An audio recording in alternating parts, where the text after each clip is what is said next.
Hey, this is Timur Soul, and you are watching basically Feywild. As you maybe noticed, my setup is slightly different, have some problems with my green screen, so this is what we're gonna have to deal with today. And today's episode is about creating monster stat blocks and Fey monsters. Specifically, I will be designing 5 monsters for urban encounters that are Fey in nature. So we're not gonna do things from scratch because of a couple of reasons, actually. First, it takes a lot of time. Creating a good homebrew monster is something that takes a lot of time and a lot of consideration, a lot of research. I would say that making a good stat block for a good monster with lore and with other things that are needed, with how they look like, where they can be found, what they do, how they act in the world. I would say that is at least an hour or 2 hours of work for one stat block.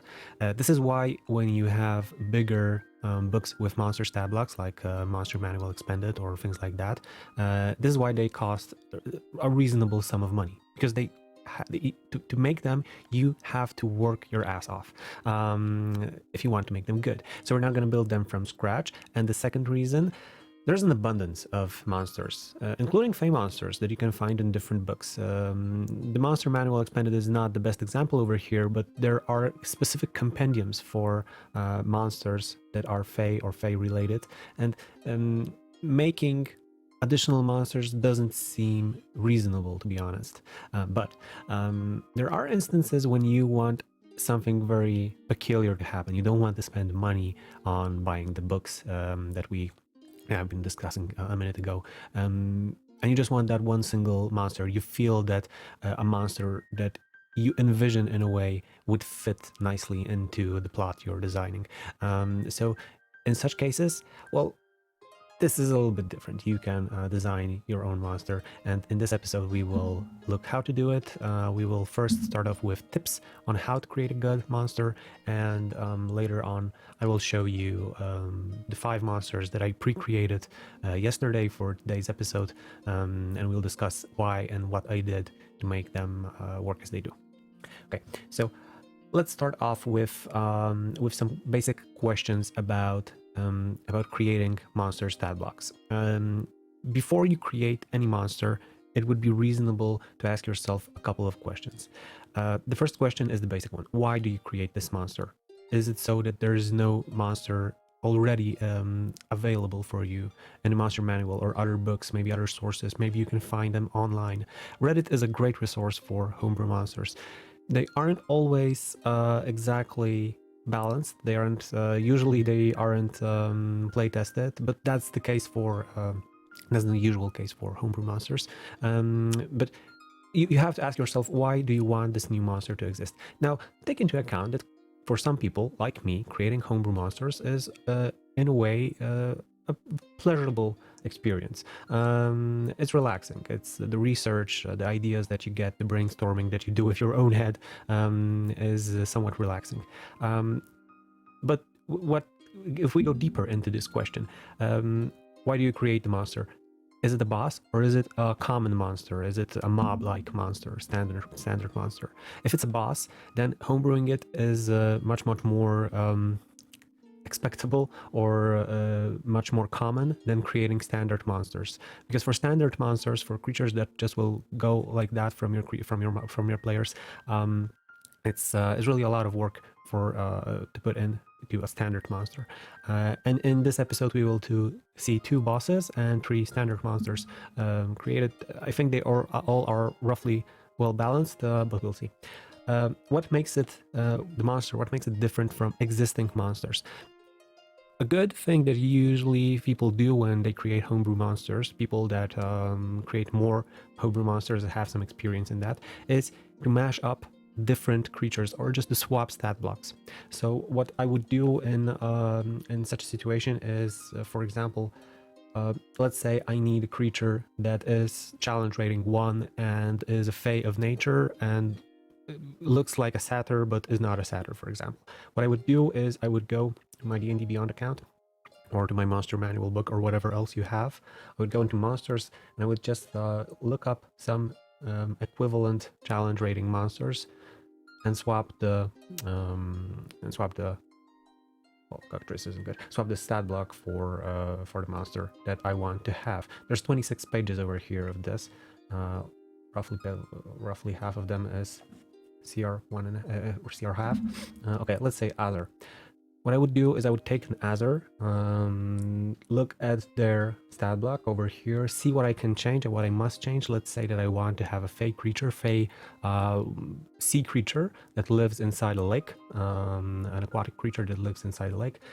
So I would change the heated body with cold body. I would change the heated weapons with cold weapons. Illumination, I would ditch maybe for some form of darkness or dim light. And actions, maybe not Warhammer, but a trident. And that's it. I wouldn't change these things. I would leave the challenge rating 2, and so on and so on. So you just simply swap the simple stat blocks that you already have somewhere, and you got a new creature. And you're fairly sure that it will be fairly balanced. There's a lot of talk whether creatures are balanced or not, but that's a different topic. But this is a way that I commonly use. I commonly homebrew creatures that are based on existing creatures from the Monster Manual or other sources. Okay, but going back to the questions, you have to ask yourself, is it worth your time? While swapping the simple stat block for other simple stat block is not much work, creating a homebrew monster from scratch is much more difficult and it is time consuming. You have to ask yourself, is it worth your time, and if you're having fun at it. If you're not having fun and it's not worth your time, just don't do it. Find a monster on Reddit, find a monster on, I don't know, GM Binder or any other resource, some Discord server. There's a slew of homebrew monsters everywhere. You basically just type in homebrew monster 5e and the name of the monster and you will find it. It won't be perfect usually, but it will be okay-ish and you just need to tweak it and it will be fine. And speaking of balance and challenge ratings, you also have to take the challenge rating into account. Now, the CR rating or challenge ratings are quite hard to calculate properly, to be honest. There is a section in the Dungeons Master's Guide that talks about calculating the challenge rating, but I would say it's hard to follow. It's hard to follow. It's just 4 or 5 pages, but I don't think most people follow it. I don't think most people use it. And the reason why is that most of the DMs, while they are DMing, they have a feeling of what is appropriate and what is not appropriate. If you need a challenge rating because you're running an XP, an experience game, not a milestone like I am, but you need to just gauge the experience level, okay, that's something different, and you will need to calculate it. If you want to do that, and if you want to do it easier, you can look up a CR calculator. I got one over here. It looks more complicated than it is. You just input some of the info that you get over here. So you input the actual armor class. Let's say armor class will be 18. The actual HP will be 145. The defensive CR by HP is 5, and the defensive and the expected AC for HP CR is 15. This over here calculates the CR for you, and CRs are offensive and defensive level. That is also in the Dungeons Master's Guide. If I would add something like, for example, maybe damage transfer, look how much this changed. The actual HP is 145, but the effective HP due to damage transfer is 290. If I would add a magic resistance over here, the effective AC would change. So this calculator does stuff for you. You could do it by yourself using the guidelines in the Dungeons Master's Guide, but as I said, most people actually don't do it. And over here, if you change the offensive abilities, you will get the offensive CR that you have. This over here just tells you that there's something off with your expectation, because if you're creating a challenge rating monster of 5, you want to be in the mid tier and not in the low tier like this. So this just gives you an info that something is off. And you also have a small table over here that uses effective stats, so the ones that are calculated to give you an idea what CR a monster could have. But again, you have to be aware that CR is bullshit. And I say that with all honesty, and I think that most experienced DMs would say the same. CR works only if you have a model pattern party of adventurers.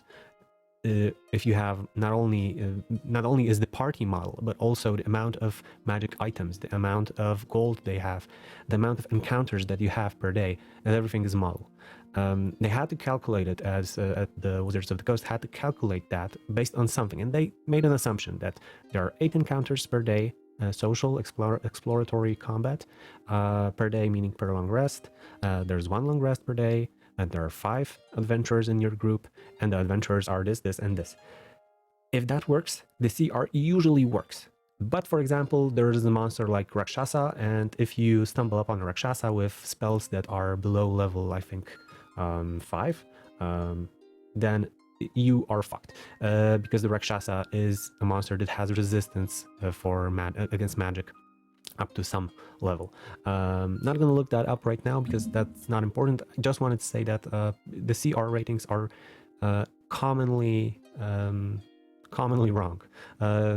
You may have some CR rating and you may calculate it with the calculator and with Dungeon Master Guide and so on and so on, but you will have to be ready to adjust your monster on the fly. Adjust the HP, adjust the armor class, maybe adjust the damage, especially when you're doing homebrew monsters. There will be times when you create a monster that you think is okay for your group, but it's not. It's too powerful or too weak. There is nothing more frustrating like creating a boss monster that dies in round 1 because you miscalculated something. So know your party and create monsters in accordance to that. Another thing that you have to take into account or have to think about before you start creating your monsters is this, and this is strictly connected with our episode today. What is your inspiration for the monster? How does it look like? Where does it live? How does it function in the world? What makes the monster interesting? This is the moment where most DMs either go right or wrong. If you just want to create a monster because you want a brute to attack your players, go find a homebrew monster on some readily available site. Don't waste your time for that. If you have an interesting idea for a plot and you require a monster for your plot to move forward, if you want something specific to happen, and there is no monster that fits into this plot hook that you're just envisioning, that's a good moment to think about what monster could fit. And this is a good monster to put your Fey this is a good moment to put your Fey monster inside. So what we have today is 5 monsters from different regions of the world. I inspired myself with different regions of the world. How do you get inspiration? Where normally I would grab a book from one of the shelves I've got over here and find a monster that is suitable. I would look at the picture. I would probably research the background of the monster, what's it based on, and so on, and create my own, or inspire myself and find something in the folklore or mythology of some region that would fit. Usually that would be a region that I'm common with, that I'm familiar with. So it would be either Western or Central Europe. So this would be the typical monsters that are present in most pop culture flicks. But what I did today, to not be so boring, is I went into Wikipedia, and this is a list of legendary creatures you can find available for you to peruse. And there's a list of legendary creatures by type over here. This is a dynamic list, so it changes, and you have them segregated by different types. So you can, for example, you feel that you need a monster that is connected with love and romance. Cupid, Eros, Cherub, Swan Maiden, Madame Whitesnake, Melusine, Tanin, Undine. Oh, Undine is something interesting. You click on it and you already get something from her backstory. And you already see she's an elemental being associated with water, stemming from the alchemical writings of Paracelsus. Brilliant backstory for a monster. Already you can have your brain working on that, and if you start working on that, the rest will follow.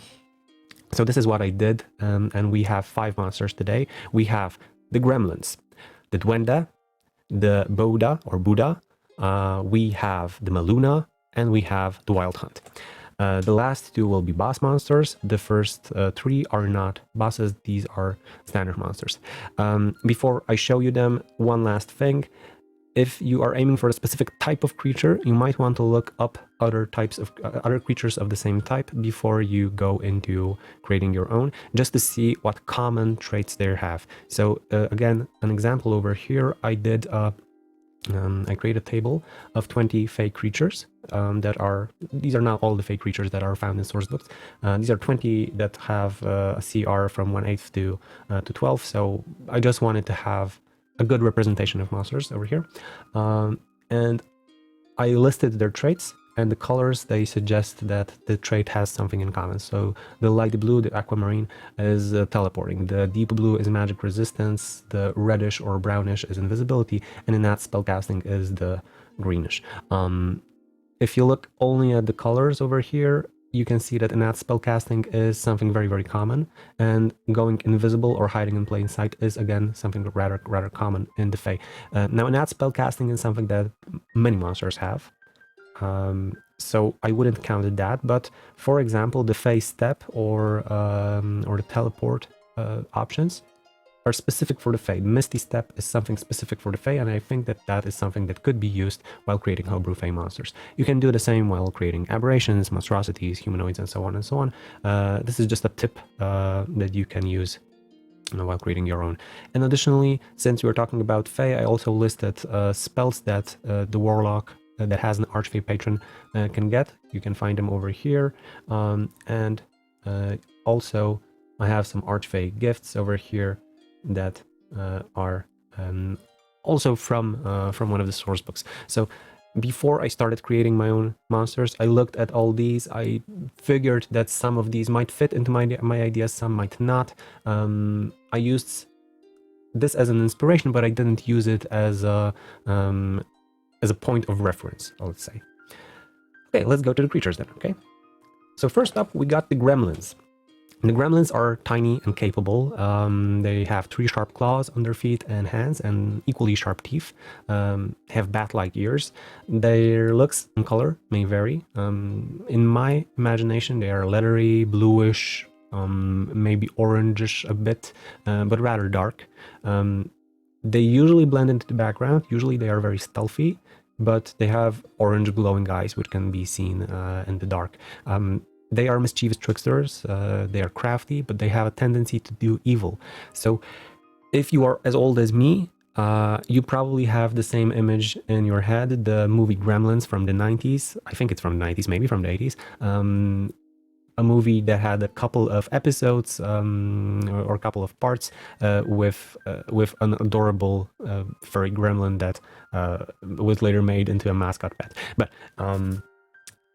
where did the gremlin come from? So the gremlins came from the Second World War. The folklore about gremlins and the name Gremlin came from a poem, and during the written before the Second World War or during the Second World War, and it was commonly used as a description for an invisible creature that messes up with especially aviation mechanics, so with planes and so on. And you can see over here posters from the Second World War that were hanging in different workshops where planes were built, usually planes were built, that try to warn you before gremlins. And this is basically just things like watch out where you leave your tools because the gremlins might come and take them away.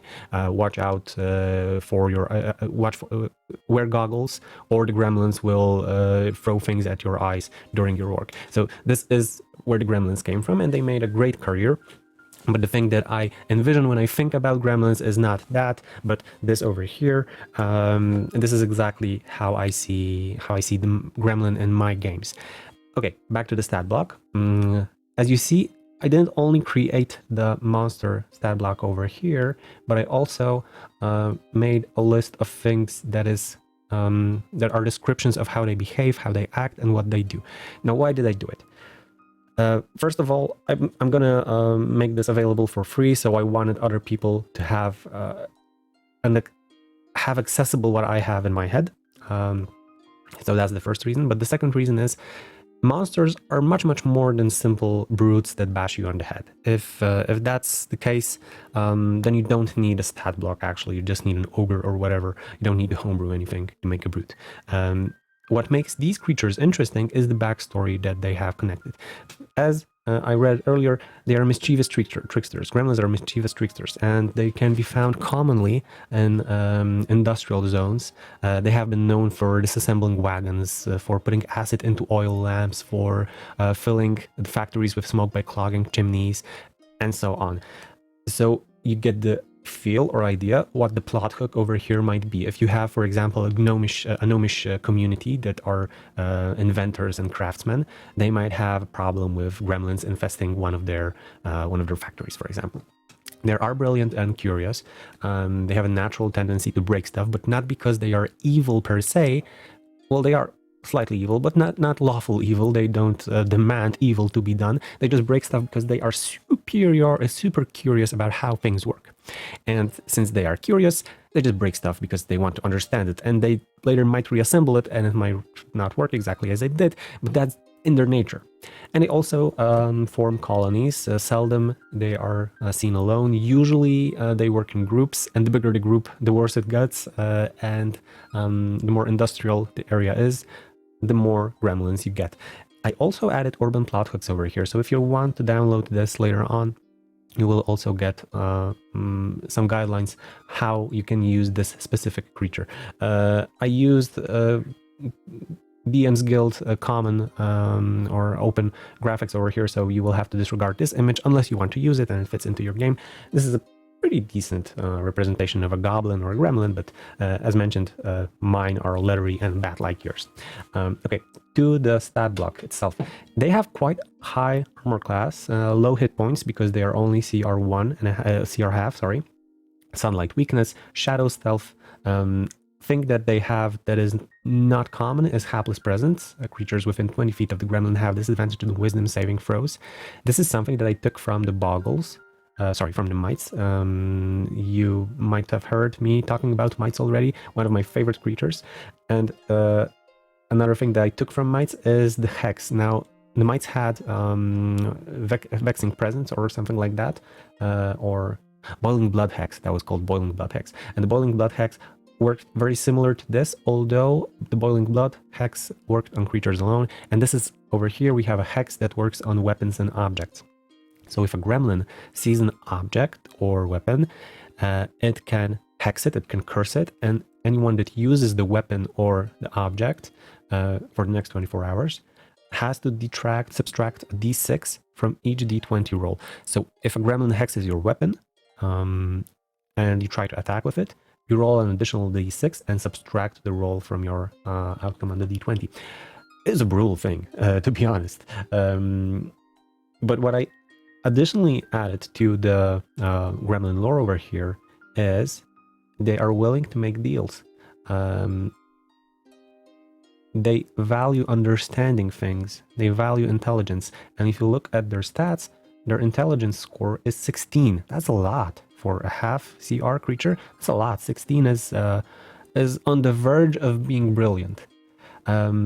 So you can resolve any conflicts with gremlins not only by force but by reasoning with them, and that might be actually an even more interesting outcome for your game in the future. And I'm not going into the mechanics. If you want to read them later on, as mentioned, they will be free to download. I don't want to read all the stat blocks over here. That doesn't make sense. Okay, the Duende. Now, with the Duende, I had a lot of problems because the Duende are creatures that are they have many variants, and if we go back to our list of legendary creatures over here, and we look up where we find Duende, let's go to legendary creatures D, Duende. Look at this. There are several types of duendes over here, and some of them take the form of animals. Some of them are beneficial. Some of them are mischievous. They are very different. What I did choose was the more mischievous type of duende. So I just picked one. If you're from a Spanish-speaking country, because these are usually in Spanish-speaking countries present, your duende might be totally different than the duende that I created over here, simply because I chose a different one. Also, I chose a type of duende that might be interesting to fight with. Because creating monsters like pixies, for example, or sprites, creatures that you won't ever fight in your games, it's somewhat waste of time. These duende that I created over here are, they look mostly or vaguely like gnomes or halflings. They blend into societies by covering their bodies with rags and cloths, so they are not exactly recognizable. But they are brutal. They don't have a high strength score. They have a high dex score, so they're nimble. They have a high charisma score, but that's not because they're so charismatic. That's rather because they are... people fear them, or should fear them, especially in groups. And they are fuck types, so they are kind of... let's just see what they do. They want to achieve peace through extortion. So their idea about how they should work is they form a clique, depending on the size of the settlement, and they are very vocal about their expectation. They expect to have a weekly tribute, for example, in food and entertainment. This is a good image representation of how I envision the duende, although mostly you will find that the duende are represented as more evil creatures. Sometimes you will find that the duende are represented as leprechauns from England, so little gnomish creatures with red hair.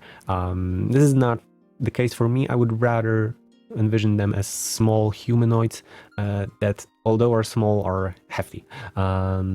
They do pranks for fun. A pack of duende will constantly play pranks on the citizens of the settlements and visitors. When they are out to have fun, they act as thugs, stealing, assaulting, and beating up whoever they want, mocking the victims in the process. King of many hills, the duende will usually appoint a leader, and the leader decides where the pack will reside. They occupy a place of power, like a city hall, like a chapel, and they do have a tendency to change places when they are bored. So they don't... you won't find them in one place only, and they're not stationary. They're kind of nomadic.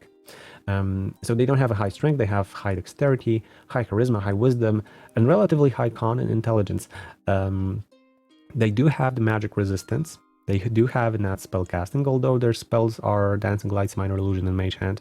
The fact is that I wouldn't even have to have the +5 to hit, because there's nothing like this over here.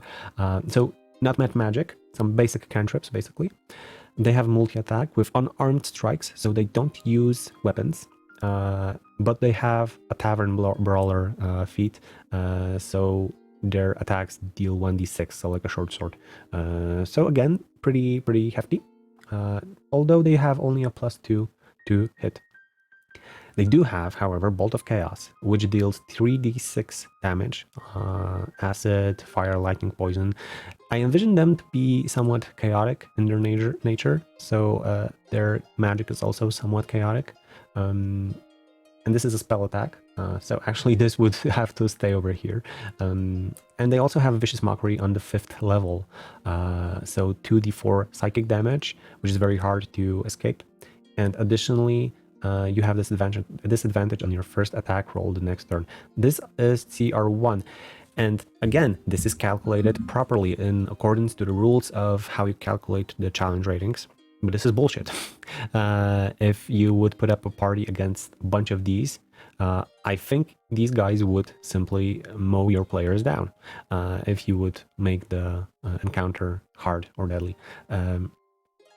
Simply because they have a lot of things that work in synergy. And this is, again, something, or also something that is worth thinking about, synergy with other monsters. Seldom will monsters act on their own. So if you look at the gremlins aren't much, they don't deal much damage, and they don't have a lot of hit points. But if you take this, the Helpless Presence, which gives you disadvantage on wisdom checks, saving throws, sorry, and you would take... where is she? You would take a sea hag, and you would look at the sea hag horrific appearance which makes you frightened for 1 minute with a DC Wisdom saving throw, and additionally Death Glare, 1 frightened creature, Wisdom saving throw, or you drop 0 health points. This begins to be a hefty fight. So there's a lot of things that you have to consider when it comes to synergy. Back to the Duende.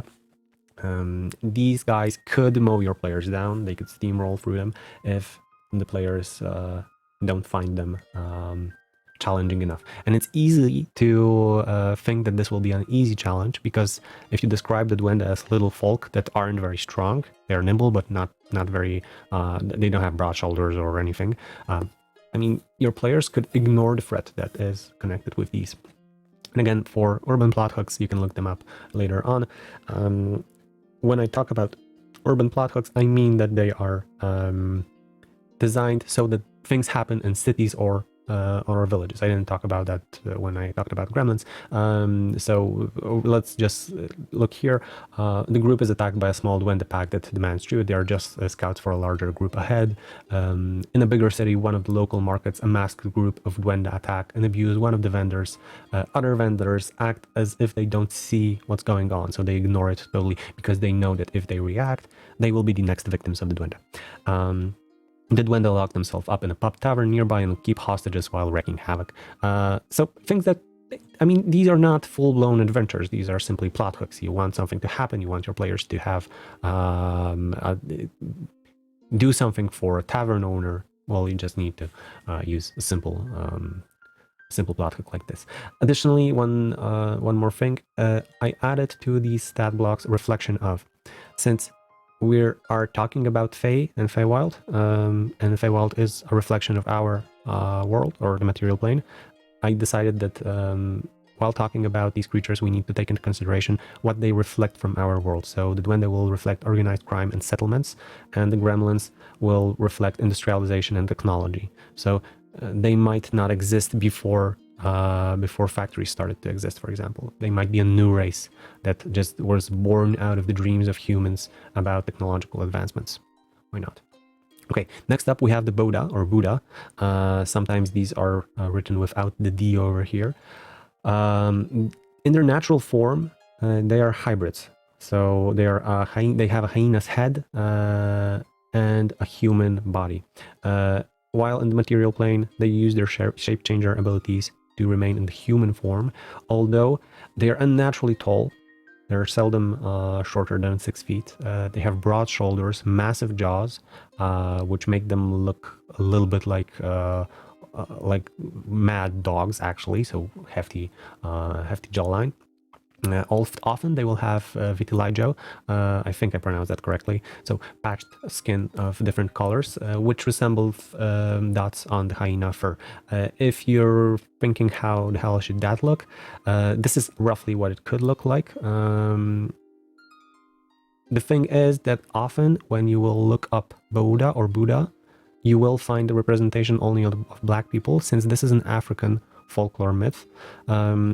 And the problem with the Boudas is that they are not evil, but by some cultures and in some regions, accusing someone of being a Bouda was a way of dehumanizing that person or that family or that tribe, and it was used in a very evil, putting it straightforwardly, evil way. So I would strongly advise you to refrain from depicting the Buddha only as black people, as I mean, there's no proper reason to do that, actually.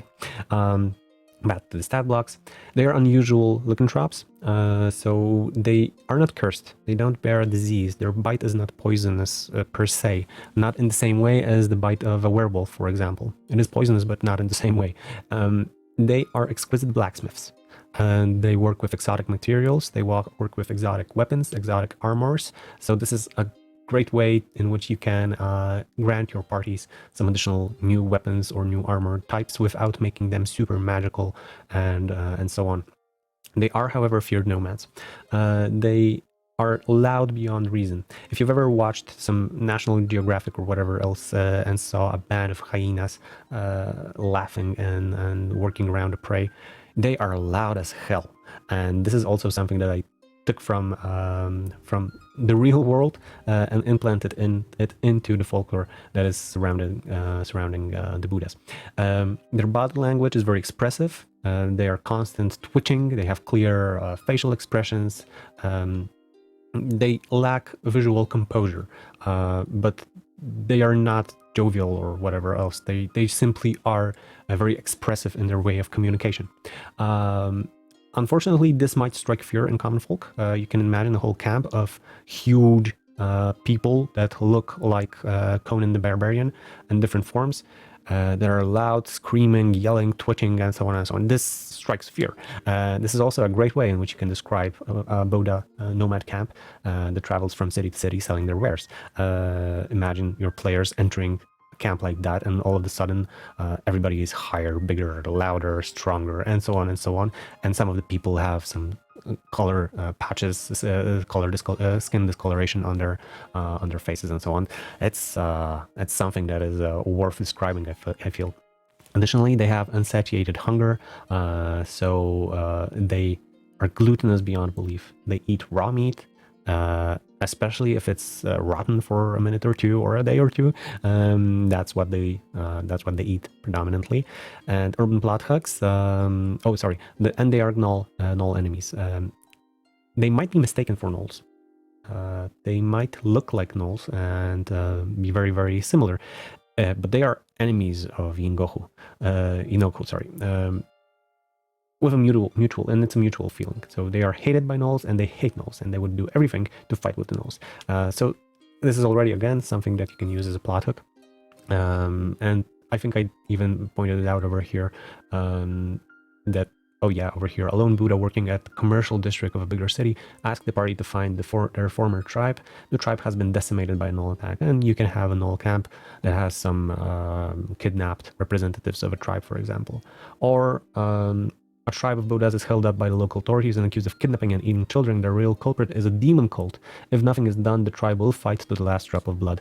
And you can earn, this is an investigation type assignment for your group. Okay, let's look at the stat block. I should add more strength to them. This is something that I missed. They will have more strength, obviously. They should have +3 to their attacks. So it should be 16 at least. Okay, but what do they have? They're shape changer, keen hearing and smell, pack tactics, and maddening laughter. Pack tactics is a known feature, known trait, typical for kobolds and other animal-like creatures. Keen hearing and smell is obvious. Shape changer is obvious. Maddening laughter is something new. This is a wisdom saving throw. Only if there are 2 or more Boudas in a sphere of 30 feet radius, they can start laughing, and when they do, everybody has to do 11 wisdom saving throw. And on a fail, you cannot have spells higher than cantrips, you cannot cast spells higher than cantrips, and you cannot use your bonus action until your next turn. So it's not super hard, but it's pretty irritating. Unless you're a spellcaster, and then that's something else. And if you want to describe it in full, the maddening laughter could cause such confusion, or it could be so loud that the cacophony could be so problematic for a spellcaster that they can't concentrate on any spells that are above cantrip level. They have multi-attack, 3 attacks, one of which can be a bite. They are CR3, 15 armor class and 52 hit points. 3 attacks, one is the bite, only in hybrid or hyena form. And this is, again, a DC 14 wisdom saving throw, 1d4 poison, and frightened until the Bouda's next turn, and additional damage on top of that. So pretty decent, but not so horrendous. Short sword attack, typical short sword, nothing super interesting over here. And hideous breath exhales a cloud of poisonous breath, riddled with flies and gnats in a 15 feet cone. Each creature must make a DC 12 Constitution saving throw, or take 17 points of damage, points of poison damage on a failed save. If the fail is by 5 or more, so if your save is 7 or less, the creature spends its next action reaching and reeling, so you lose an action if you fail this save miserably. And if you don't breathe, you don't have to. And this is a reflection of craftsmanship and travel opportunities or travel possibilities. Muelona is, again, something from Spanish speaking cultures, although what I found is there's a very, very, very clear line from the Muelona to Kuchisake-onna in Japan. So I roughly could just change the name over here and it would also work. This is how similar these two are. The Muelona is born from beauty. She's a hag. She's the first boss that we're discussing today. She's a hag. She looks like an attractive woman right now, and she was born from being an attractive woman who has been betrayed and disfigured before their death. Their true form is blue-grayish skin, kind of like bruises, scars, few strands of hair. So they're ugly in their true form, and one thing that is spectacular when we talk about Muelonas is their jaw and jawline. Again, the legend says that Muelona was killed by someone cutting through her sides of her mouth. So she has a huge jaw running from the jawline over here and here, jaw hinge here and here, and she uses it to eat her prey, having horse-like teeth inside. You can have it a little bit less horse-like because I think that would have a comic effect on your party more than anything else. In my description, she has a rows of huge sharp teeth, more suitable for a shark than a human.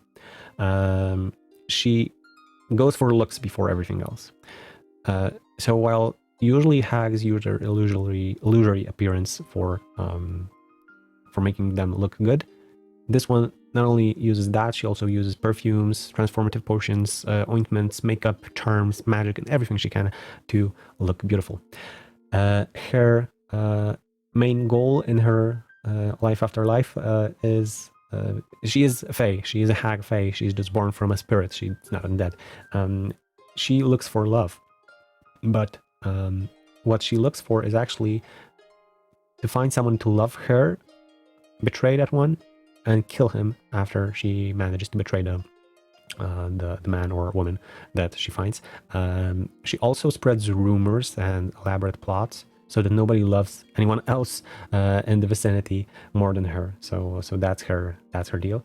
And although she's a hag and although she's evil, she has somewhat a code of conduct, a rule that she doesn't break. She goes for victims that are unfaithful, or cranks, or drunk too much, are gamblers, are abusive, or simply evil. So when she locks onto a target, she goes to great lengths to snare such target. And when it's done, she betrays the target and kills him or her. This again can be a fun thing to use in urban environments because Muelona or Kuchisake-onna can be, for example, a diva in a theater or in an opera. And I think I have even used it over here. Yeah, the local theater opera might go broke as the most prominent sponsors go missing one by one. The main actress is a Muelona and uses her position to lure the wealthy into a trap. Again, this is an investigation plot for a city. Or the party is hired to find a missing person. Tracks lead to a local brothel or tavern led by a Muelona in disguise. You can see, oh, this one is fun. People in the nearest network of an aristocrat get killed every day. The aristocrat became an object of dispute between a Muelona and a succubus. This is something that I think would be a great plot. It would have all the things you need, from comedy to epic fights between a demon and a hag fae. And her stat block is slightly bigger because she's a legendary creature. She has armor class 16 and hit points 127, so decent. She is a CR 8, so for a legendary creature, this is very low. But you might have noticed that all of my creatures over here have a lot of things that they can use.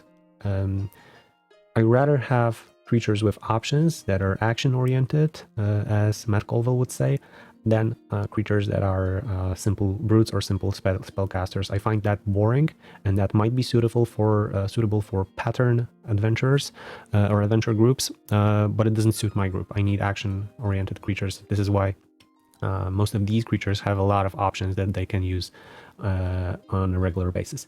She has high stats, especially strength, which is interesting for a hag. Although there's one more hag that also has a similar trait, and it's the Anis hag, from which I took one of her actions over here. Oh, I forgot to show you how a Muelona might look like, especially that it's super creepy. This one over here This is super creepy that she's wearing a face mask. If you're watching this in 2022 or later, please remember that 2021 is still coronavirus time, so facial masks like these are on top. This is super creepy. I also added a comic over here. This shows that the legends, because this is again South American, I believe, legend, and also the Kuchisake-onna is an Asian legend. It shows that the legends and folklore lives on in contemporary pop cultural creations. So this is why you can see both of these pictures being very, very modern. Back to the stat block. She has innate spellcasting, command, detect magic, and zone of truth at will, and 3 times a day each: hold person, sleep, invisibility, locate creature, confusion, charm person. Pretty decent spells, especially that you can use them without any material components or anything else, basically.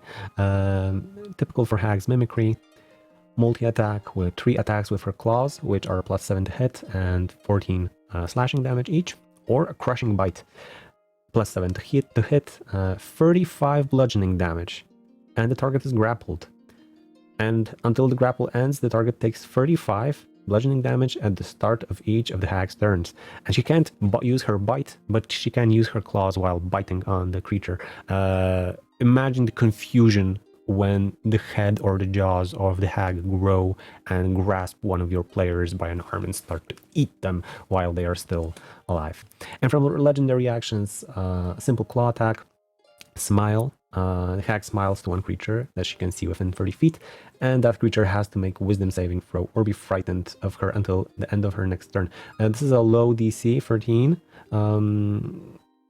but I think it's acceptable because this is a boss, and bosses seldomly act alone. So you would add minions to this creature, perhaps other humanoids that are in love with the Muelona, and it will be okay. And forced love, it's a DC 16 wisdom saving throw, or the creature kneels until the end of its next turn, and when it kneels, it cannot go up. Its speed goes to 0. It's as if it would be knocked prone, almost, and it cannot get up until the end of its next turn. So you make it simply immobile. These are legendary, so it doesn't.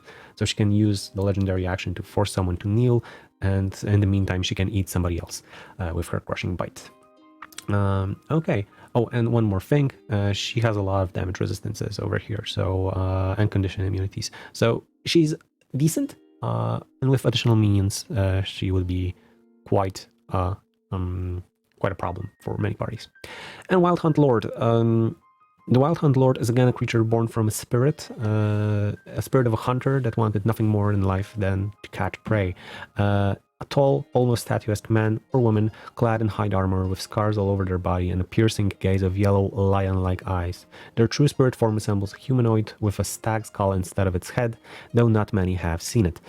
They seldom work alone, and what is important for this particular creature is that it's not the one and only lord of the Wild Hunt. It's one of the lords, so one of the upper crust of the Wild Hunt party. There are also other lords of the Wild Hunt, but they meet only when they are called for the Great Hunt once every 42 years by the first hunter, Gwyn Upnut, which is again folklore. And obviously the Wild Hunt, I think I don't need to talk about this too much, but the Wild Hunt is folklore that is common in many, many European cultures, Scandinavian and Central European and Western European. And I think Eastern European also. The Wild Hunt has been made popular by the Witcher series, but it's very, very common to see them in other pop culture flicks. This is somewhat what I envision a Wild Hunt Lord might look like in their true form on this side, and in their humanoid form over there. Obviously, this can look totally different, especially that we're talking about urban environments. Back to stat block. Okay, they are master huntsmen. If they want to track something down, they never give up on that. And hunt or die. It is said that once you meet the Lord of the Hunt, you will be given a choice: hunt or become hunted. Some join his Jaeger force, some try to escape, and yet others strike deals to prove that they are capable hunters. It is not uncommon for adventurers to seek out the Wild Hunt so that they can prove themselves and earn his blessings. This can be done either by slaying a mythical beast or by escaping the Wild Hunt. And this is also used in the urban plot hooks over here. a resurrection spell, stagger to the Wild Hunt Lord and claiming the soul of a warrior that failed to escape the Wild Hunt just outside the city. The party has not much time to track down the Lord and force him to let the soul go. So a twist, another adventurer party wants to resurrect their warrior, and it's impossible because the soul is somewhere locked up. Ill omens are spotted by local prophet. If nothing is done, the whole settlement will be eradicated by the Wild Hunt in 2 days. The town offers the party a hefty price for them to fortify and defend against the Wild Hunt. This is a reflection of hunts, of entertainment, and the Muelona was a reflection of entertainment and possibilities. But to use the Wild Hunt, you have to have a party that is seriously high level. The Wild Hunt Lord is a CR 18. He doesn't have much health points, to be honest, and doesn't have a lot of armor class, to be honest. But look at this. 2 legendary resistances. Stats that are huge. They don't go below 15 on the dex over here. Hunter senses, so you cannot. It has advantage on wisdom checks. Magic resistance on all magical effects. Vigilant, you cannot surprise the Wild Hunt Lord. Smell of blood. If a creature the Wild Hunt Lord attacks is not at full health, the Lord adds 10 points of damage to one attack on that creature per round. If you attack 3 different creatures, and each of them doesn't have full health points, on each of those you can add 10 points of damage additionally. Ready to ride, the Wild Hunt Lord can cast Finder Greater Steed spell at will and only summoning Percha. Fey Ancestry, so he can't be charmed or has advantage on being charmed, and magic cannot put him to sleep. He's a spellcaster. Oh, and you can see what I used over here as the base for this spellcaster. I used the Lord of Blades, which is the 20th level construct. He has a very, very similar set of abilities, let's say, but I did change all the spells that he had, and instead of artificer spells, I gave the Lord of the Wild Hunt ranger spells only that I found more suitable. I don't write stat blocks from 0 or things like this from 0 because it's a waste of time, so I usually copy things from places that are suitable. Okay, actions. 3 attacks with javelin or the longbow. The javelin is a thrown or melee weapon. 12 hit points on hit only. And each time after the javelin is thrown, it reappears in the Wild Hunt's Lord hand. Not much damage, you could think, but add 10 points of damage over here to that. And the Eternal Bow is 10 hit points plus 7, so 17. And a DC 19 Constitution saving throw or be poisoned for 1 minute. Bonus actions: call for the hunt. The Lord opens a magical portal and calls 1d4 hunters to aid. And use the assassin's stats. The assassin is somewhat suitable over here, I think. They are CR8. With help of 2 or 3, this creature becomes a very, very formidable form. Bonus action: overwhelming presence. He can start to spread an aura around himself with a DC 20 wisdom saving throw, or be frightened until the creature's next turn. A reaction, so he adds 3 to his AC against a melee attack that would hit him, so it goes to 20. And legendary actions: hunt, so he can move towards a creature he can see with his 40 speed over here. Pierce the heart, the Lord makes an attack with his javelin or bow. Focused gaze, the Lord fixes his gaze on a creature within 10 feet of him that succeeded the save against the Lord overwhelming presence over here. The target must succeed on a DC 20 saving throw to be frightened for 1 minute. So it's like not only the overwhelming presence, it's focused overwhelming presence. It forces you to re-roll the roll, actually, and the outcome is more gruesome because you're frightened for 1 minute and not until your next round. And cast a spell. It costs 2 legendary actions. It can take 3. Spell of 2nd level or lower. So, for example, he could cast silence on the spellcaster, and that's hard. Yeah, and that's it for these creatures over here. As you see, I didn't create them from scratch. I used some of the things that were or already available. So, for example, I used all the attributes for the Wild Hunt Lord and copied some of the wording on resistances, on other things that are available in other creatures. I didn't create creatures from scratch over here, but I looked at the folklore and myths of different parts of the world. I took the legends and folklore of that specific creature, like the Muelona. I described what she does, and later I looked at different creatures from the monster manual or other source books, looked what else I could use for this creature that I'm building right now, and later I figured how this fits into an urban environment. This is a good thing when you build bosses, when you build very specific creatures that are specific for adventures that you have in your game. This is something that I do seldom, rather. I rather tweak homebrew monsters than create them from scratch.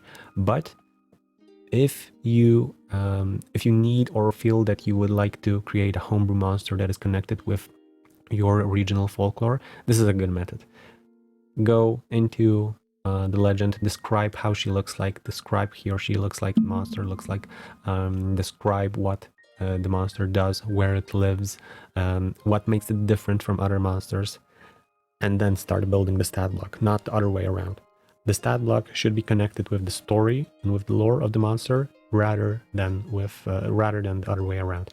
You don't want your encounters to be focused on mechanics and stats that you can find in different tables. That's boring. You want your fights to be memorable, and you want your fake creatures to be unique. You want your fake creatures to be connected with the inner understanding of the local folklore or mythology at your table. That is something that I strongly recommend from the beginning of this series. And that is it for today's episode. The stat blocks that I've shown you today will be available on DM's Guild for free. So head up to the description down below and you can download them, download the stat blocks just like that. I hope you liked this episode. If so, you can leave me a comment or subscribe or leave me a thumbs up or whatever else. You can also tell me how you create your own homebrew monsters. I'm always interested in other mechanics and other approaches to the same topic that I talk about. So if you have your own methods, please give me a sign how you do you. What else? I think that this will be one of the last episodes of basically Feywild. There's not much we can talk about anymore without going into super homebrew regions, and I don't want to do that. I want each episode to be roughly universal, and each episode to give DMs and players things that can be used also in their campaigns and not only in my homebrew world and my campaign. So it probably will be one of the last episodes. I think we will be talking about Fey games and how the Fey play with us. This includes the Wild Hunt game because it's also a game, but we will see. So I hope to see you around. Take care and bye.